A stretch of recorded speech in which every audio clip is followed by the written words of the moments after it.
Hi friends! Welcome to my very first episode of a new series I'm starting to showcase your cage setups. So yay!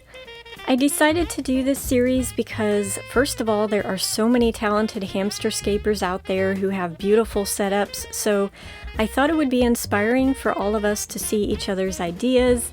And secondly, this is my way of giving back to the hamster community to thank you guys for all of your support. So I hope you enjoy this series.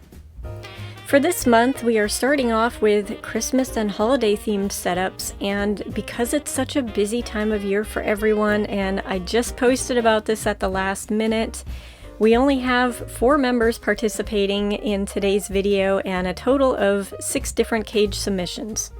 So I'm hoping as time goes on and the series becomes a little more established that maybe we'll have some more submissions to showcase in future. So without further ado, let's start on our first setup. This first Christmas themed setup is by Zero the Robo from Instagram, and their hamster's name is Zero, obviously. So this cage is a Buket State 3.0 and is a beautiful example of blending natural items in with themed items to create the style of setup that you see here. This setup features a cute winter hideout, an adorable platform area complete with a mini fireplace and an igloo hideout, as well as some wooden chew pops inspired by some of their Christmas chocolates that are called Quality Streets. My personal favorite about this setup are all of the little details, as well as the various types of dried sprays and flowers, which provide a hamster with enrichment, foraging, and some added cover so that they feel safe.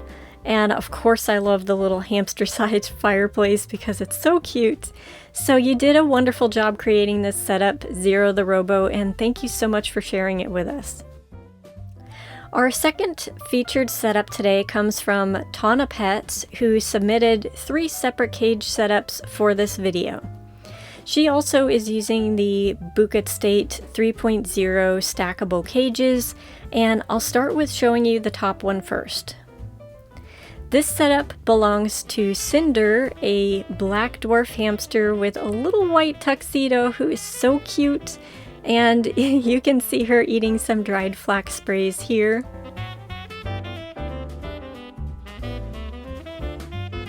You'll also notice not 1, but 2 gingerbread hideouts because Tana always goes above and beyond to spoil her hamsters with fun things, and it makes me so happy to see that. Her second setup is probably the most colorful, festive one, in my opinion, and this is for her Syrian hamster Dobby. There is a red snowflake paper background with multiple Christmas themed hideouts and a fun little dig box in the front. You might also recognize some of these supplies as being from Happy Hamstery because Tana is a fellow ambassador for them too, just like I am, so it's so fun to be fellow ambassador buddies. Tana's last setup belongs to her Syrian hamster Finn, and this setup feels so snowy and wintry to me. I just love how she set it up, especially that beautiful train that's in the front and all of the Christmas house hideouts.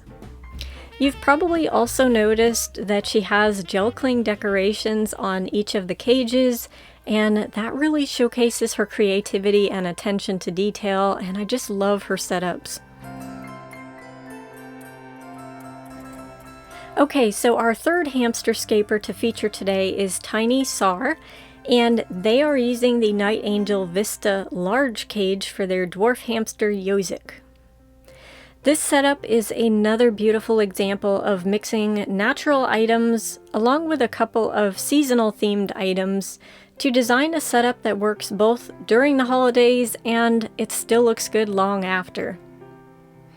You can see they provide their hamster with a variety of textures and sprays and opportunities to exhibit all of the natural hamster behaviors such as digging, burrowing, climbing, foraging, and exploring.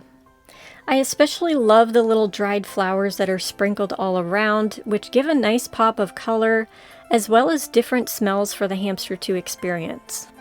You did wonderful creating this setup, Tiny Sar, and thank you for sharing it with us. And last but certainly not least, we have a submission from Elsja154 with her DIY wooden cage, and many of you might recognize Elsja's name as I have showcased her Holland-themed cage in a past video, which was equally amazing. I really love how she layers her substrates in so many of her setups. It's almost become sort of a trademark with her designs, so if any of you want decorating inspiration, Elsja is probably one of the most creative people I know of when it comes to designing a setup. She always puts in the cutest details, many of which are either hand-painted or handmade. And she's also one of the nicest people that I've ever met, and she really cares a lot about hamsters. So thank you for your submission, Elsja, and as always, your cage looks beautiful. There's so much to enjoy and to look at. Thank you to each of you who participated today, and I hope you enjoyed the first episode in this series. I hope this can be a blessing to the hamster community as we share our ideas and our talents with each other, as well as to help people grow their accounts and to spread good hamster care.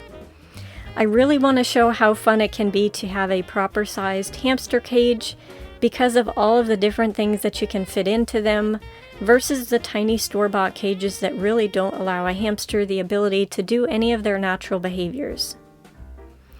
So thank you guys so much for watching. Merry Christmas, Happy Holidays, and Happy New Year, and I'll see you guys again soon. By the way, if any of you come up with any ideas, suggestions, or improvements to make these community videos better going forward in future, please let me know, and I will try to implement that. So thank you.